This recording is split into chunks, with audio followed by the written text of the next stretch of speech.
ఈ రోజు తెల్లవారుజామున 3 గంటలకి కిర్లంపూడిలో ముద్రగడ పద్మనాభం గారి ఇంటి మీద దాడి జరిగింది.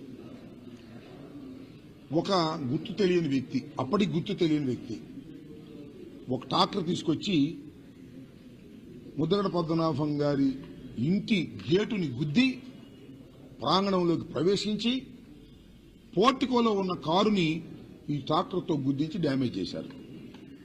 దాంతోపాటు అక్కడ రౌండ్లు వేసి ముద్రగడ పద్మనాభం గారి ఫ్లెక్సీలు, జగన్మోహన్ రెడ్డి గారి ఫ్లెక్సీలు, వారి అబ్బాయి గిరి ఫ్లెక్సీలు కూడా చించేసి ఒక అరాచకమైనటువంటి పరిస్థితిని సృష్టించారు.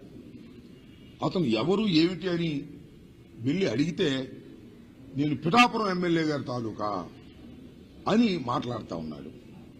నిజంగానే ఎంక్వైరీ చేస్తే పోలీసులు వచ్చారు, పోలీసులు పట్టించారు.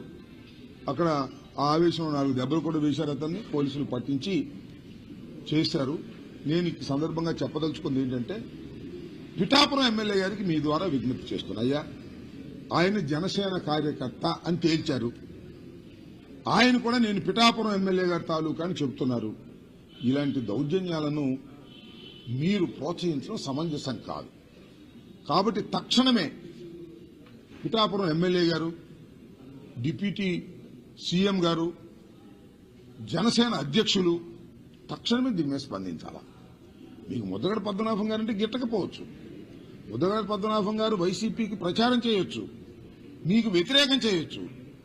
అయితే ఇలా జనసేనకు సంబంధించినటువంటి వ్యక్తులు ఇంటి మీద దాడి చేయటాన్ని మీరు ఖండించకపోతే ఈ ప్రజాస్వామ్యంలో మీరు దౌర్జన్యాలను ప్రోత్సహించేటటువంటి వ్యక్తిగా ముద్రపడేటువంటి అవకాశం ఉంది.